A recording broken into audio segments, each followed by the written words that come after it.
Radio Publique Africaine.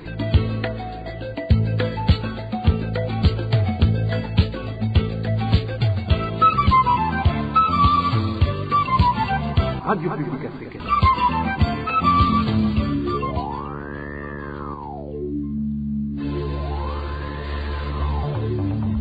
C'est le moment de suivre le journal parlé en français. À la présentation, Onésime Douchimakite. Merci de choisir la RPA. Bienvenue à ce rendez-vous d'information de ce jeudi 14 décembre 2023, dont voici le sommaire. La famille de feu président Pierre Nkurunziza aurait des problèmes de sécurité.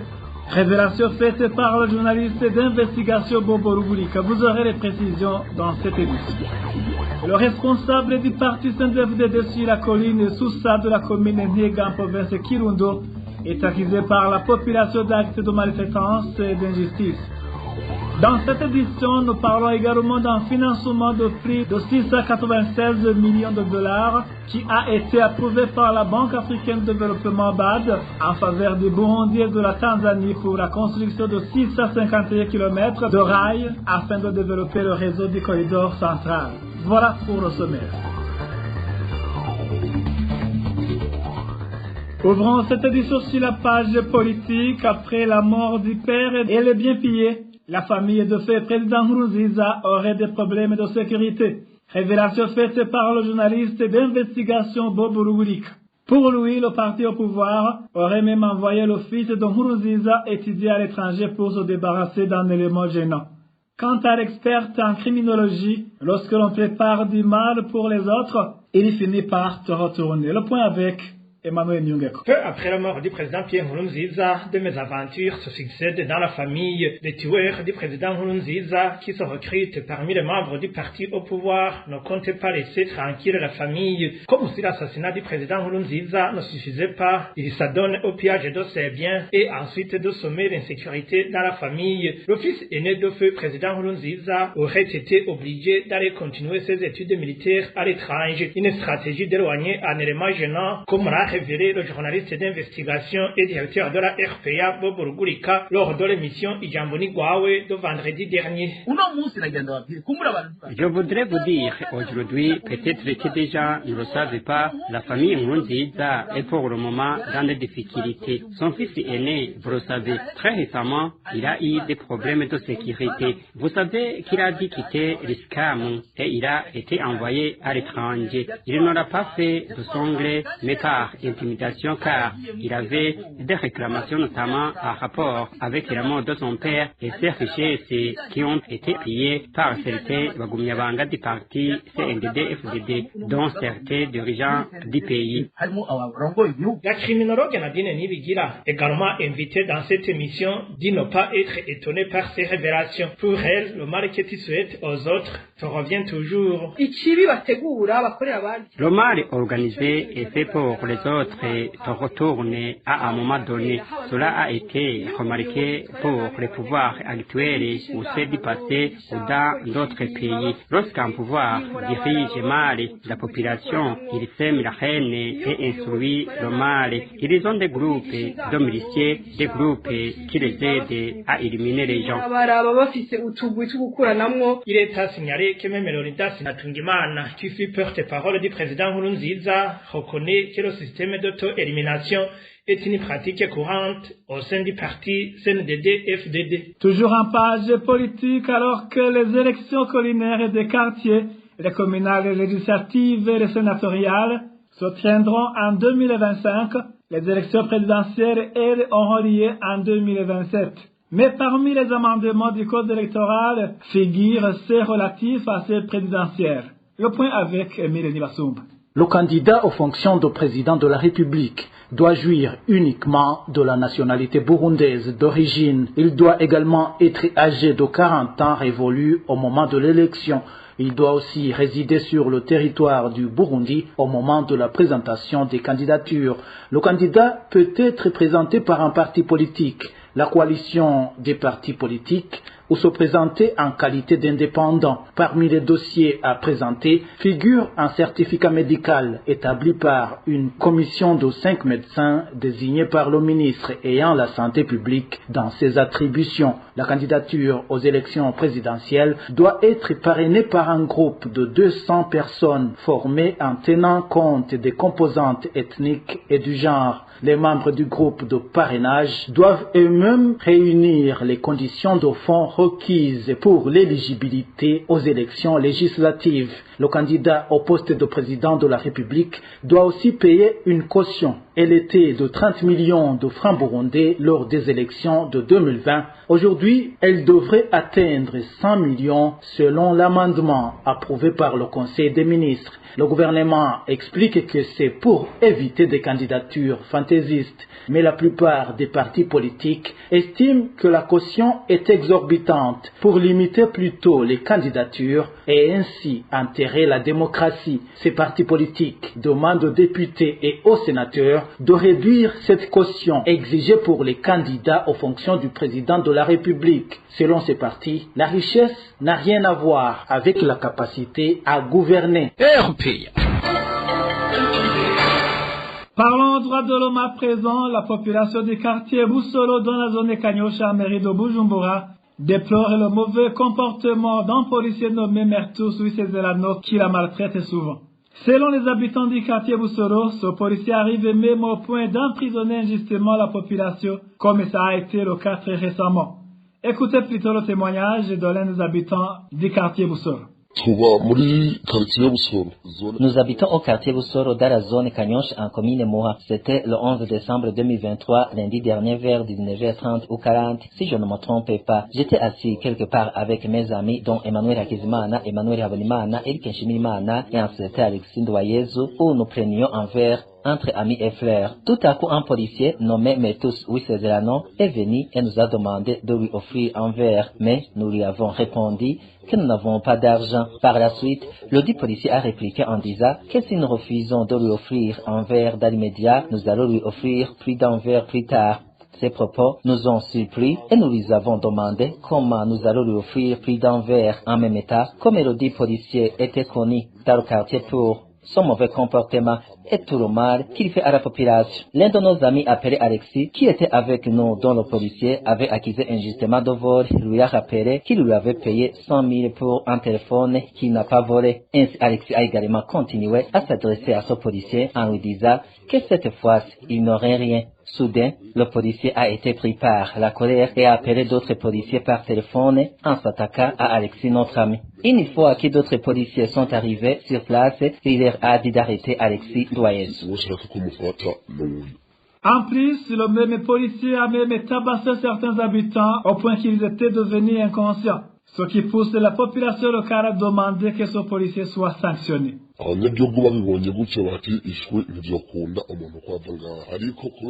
La population qui avait suivi toute la scène n'a pas accepté qu'Alexis soit arrêté et elle a commencé à résister pour qu'Alexis ne soit pas embarqué par la police. Mais comme Mertus avait déjà commencé à tabasser ceux qui étaient là, la population a fini par céder. Par la suite, Alexis a été arrêté, de même qu'Eric Nshimirimana et Emmanuel Habonimana. Tous les trois ont été arrêtés, mais en réalité, c'est déjà connu par toute la population de Busoro que ce policier nommé Mertus n'est pas bon du tout. Personne ne peut dire de bonnes choses de lui, il nous menace vraiment. Nous, habitants de Busoro, nous demandons qu'il soit ramené sur le bon chemin et qu'il soit corrigé sérieusement, qu'il soit au même niveau que d'autres policiers. Sinon, dans le cas contraire, ça serait grave. Nous qui sommes ses voisins, nous en savons beaucoup. En plus, il essaie de nous montrer, chaque fois qu'il est au-delà de tout, que ce supérieur fasse quelque chose pour le ramener à la raison. Imaginez-vous, il a fait même amener un fusil pour tirer sur nous. Vous comprenez que la situation était grave, donc demain, il risque de tuer déjà si on ne l'arrête pas.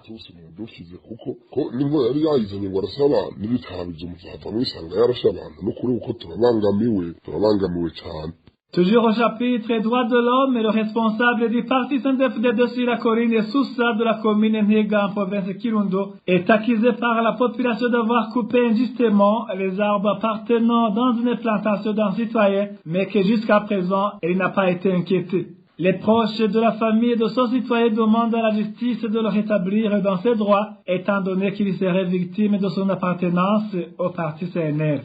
Plus de détails avec Dani Claire Latombe. Cet habitant de la colline Sousa en commune Ntega s'appelle Abdoul Igouassa. Les informations en provenance de cette colline font savoir qu'Abdoul Igouassa a trouvé ses arbres coupés et son champ de haricots endommagé dans la nuit du 16 au 17 novembre 2023. L'accusé de cette destruction méchante est nommé Clément Siwondemi, le responsable du parti CNDD-FDD sur cette même colline, selon notre source qui habite dans cette localité.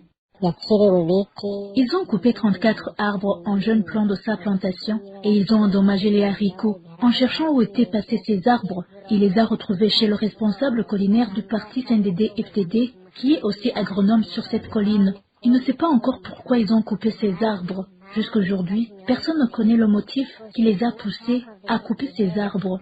Eux, ils les ont seulement coupés, puis ils les ont emportés. Ils l'ont fait en disant que la victime ne pourra jamais saisir la justice contre eux. Bien que le malfaiteur ait été identifié, les proches de la victime font savoir qu'Abdoul Igouassa a essayé de saisir différentes institutions locales, y compris la justice, mais que jusqu'à présent, il n'a pas été rétabli dans ses droits. Il pense qu'il serait victime de son appartenance au parti CNL. Il a saisi le chef collinaire, mais il n'a pas été reçu. Il est allé porter plainte à la brigade et ils ont envoyé la première convocation à l'accusé, mais ce dernier ne s'est pas présenté. La deuxième fois, quand l'accusé s'est présenté, on a demandé à la victime d'apporter le procès verbal fait par les autorités collinaires, mais ils ont refusé de le lui donner. Alors, il a décidé de saisir le procureur, mais ce dernier l'a renvoyé vers le gouverneur de Kirundo. Mais le gouverneur ne l'a pas encore reçu. Il est simplement victime d'être membre du CNL, un parti politique de l'opposition. Concernant les plaintes déposées par ce citoyen dont les arbres de sa plantation ont été coupés injustement, la rédaction de la RPA nous avons joint au téléphone l'administrateur de la commune Ntega, Pierre Claver Bazougabo. Il nous a répondu qu'il n'était pas au courant de ce dossier. Et le chef de la colline Sousa était injoignable sur son téléphone portable. Merci à toi aussi, Dani Claire Latombe. Après une petite transition, nous parlons économie. RPA. Je vous le disais en titre, la Banque africaine de développement BAD a approuvé plus de 696 millions de dollars de financement au Burundi et à la Tanzanie pour la construction de 651 km de rails afin de développer le réseau du corridor central. Ce réseau constituera un puissant moyen d'intégration régionale selon la Banque africaine de développement BAD. Plus de détails avec Elvis Nyomunge. Le groupe de la Banque africaine de développement fournira plus de 98 millions de dollars au Burundi sous forme de dons et plus de 597 millions de dollars à la Tanzanie sous forme de prêts et de garanties pour réaliser ce projet de chemin de fer Tanzanie-Burundi longue de 651 km.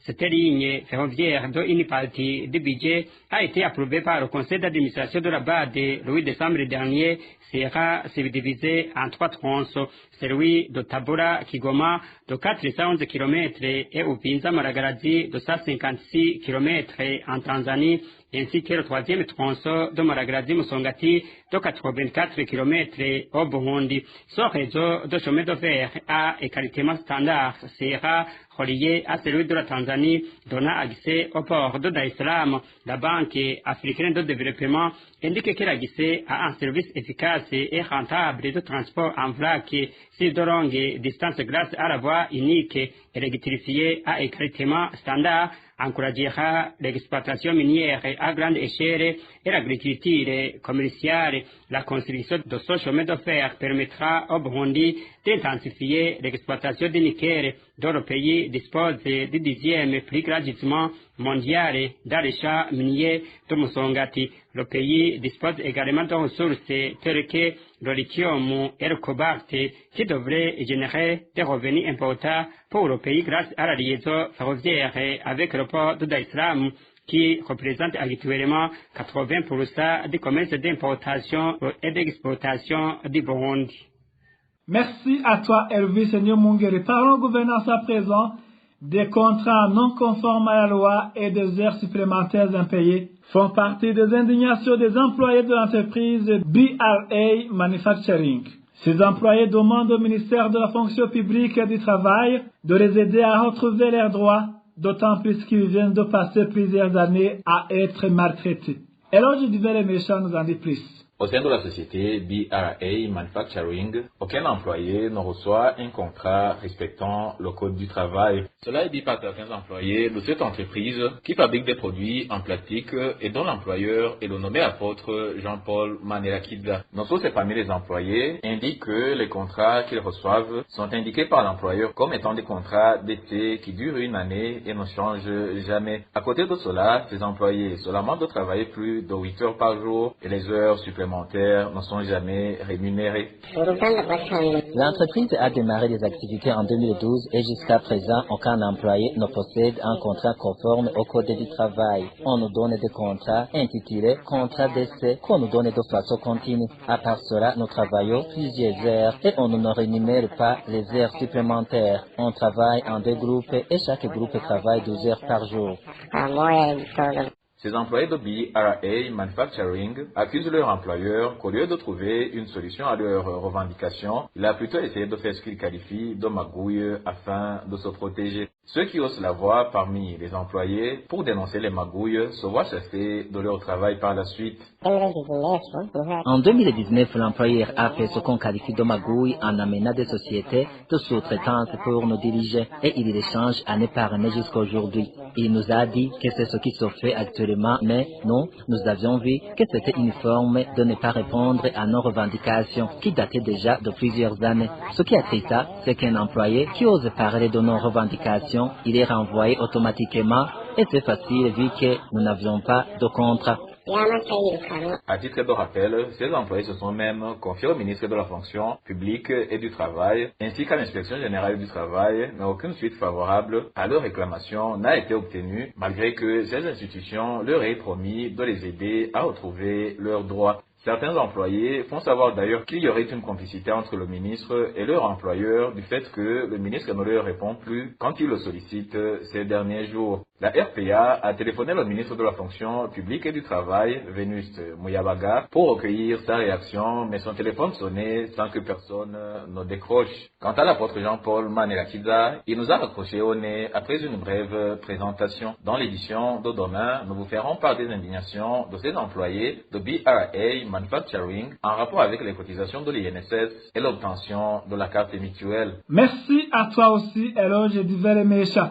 Les habitants membres de la coopérative Sangwe de la colline Gikingo, zone Nyagatovu, commune Tangara, province Ngozi, demandent d'être rétablis dans leurs droits. Ils indiquent que s'il leur arrive le malheur de vendre un des bétails qui leur ont été octroyés par cette coopérative, ils y remboursent injustement car ils sont même contraints de vendre à cette coopérative un peu de leur terre familiale.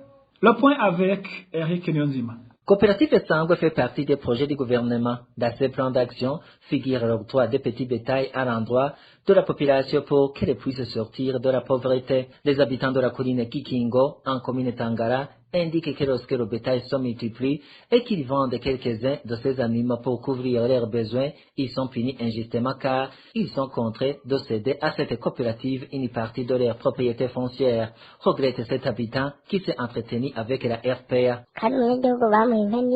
Chaque habitat a bénéficié d'une chèvre d'élevage. Si elle se reproduit, chaque bénéficiaire doit donner aux autres membres de la coopérative. Lorsque la chèvre produit entre 2 ou 3 chèvres, on est tenté de vendre quelques-unes pour subvenir aux besoins, étant donné que nous sommes dans une situation de pauvreté. Une fois dénoncé par des voisins, le responsable de la coopérative vient avec des débonnaires courés et on compte une chèvre à 150 000 francs burundais. Si c'est 3 ou 4 chèvres, on vend directement la parcelle ou bien on dit que la parcelle appartient automatiquement à la coopérative. Ce qui est frisant, c'est une punition injuste et exagérée car le bénéficiaire qui a vendu le bétail doit céder une part partie de sa terre à la coopérative en guise de remboursement. Ces habitants indiquent qu'il y a différentes autorités membres de cette coopérative qui vendent eux aussi ces animaux, mais qui ne sont pas sanctionnés. Anselite Charles Nzeyimana de la colline Gikingo en zone Nyagatovu a été dernièrement puni injustement. Pour lui a exigé de payer 600 000. Il avait vendu 4 chèvres et pour le sanctionner, on a vendu sa parcelle par vente aux enchères. Ces chèvres valaient 80 000 francs burundais en tout si c'était la justice qui avait jugé. Ce qui nous étonne encore plus, parmi les membres de cette coopérative, il y a le responsable collinaire du parti CNDD-FDD et le conseil du secrétaire. Tout le monde fait la même chose, mais c'est le bas peuple qui subit des sanctions sévères. Ces habitants demandent que la justice soit faite pour tout le monde et par des instances habilitées. La rédaction de la RPA a essayé de joindre Zena Vizimana, administrateur de la commune Tangara, mais sans y parvenir. Dernière nouvelle de cette édition, les coupures répétitives du courant électrique au chef-lieu de la province de Cibitoke constituent un grave problème pour la population. Les habitants de la 7e avenue dans le quartier Kigwati affirment qu'ils peuvent passer 2 jours sans courant électrique. Une fois que le courant est disponible, il reste instable et présente des coupures répétées, de façon que les usagers ne peuvent pas en profiter pleinement, ce qui les plonge dans la perte. Cet habitant de Kigwati demande aux autorités habilitées d'apporter une solution durable à ce problème. La situation liée au manque d'électricité persiste dans nos quartiers Kigwati ou Hinyuza, situés sur la 7e avenue du chef-lieu de la province Cibitoke. L'approvisionnement en électricité est irrégulier, avec des coupures fréquentes et des problèmes de surintensité causant des dégâts. Nous sollicitons une intervention pour résoudre ce problème qui impacte la vie quotidienne à Hinyuza. Les compteurs de la régie des eaux ne fonctionnent pas normalement, entraînant des coupures générales, tantôt dans notre quartier, tantôt dans d'autres. Lors du rétablissement de l'électricité, des appareils sont endommagés. Nous insistons que les autorités compétentes prennent connaissance de la situation et prennent des mesures pour résoudre ce problème. En l'absence de l'électricité, la sécurité est compromise et les services dépendants de l'électricité sont interrompus, entraînant des pertes inévitables. Eh bien, c'est parti que nous mettons un point final à cette édition. Merci de l'avoir suivi. Merci aussi à l'équipe de la rédaction et à l'équipe technique pour leur bonne collaboration. À la présentation, vous étiez avec Onésime de Chimagizi. Passez de bons mois chez vous. Au revoir.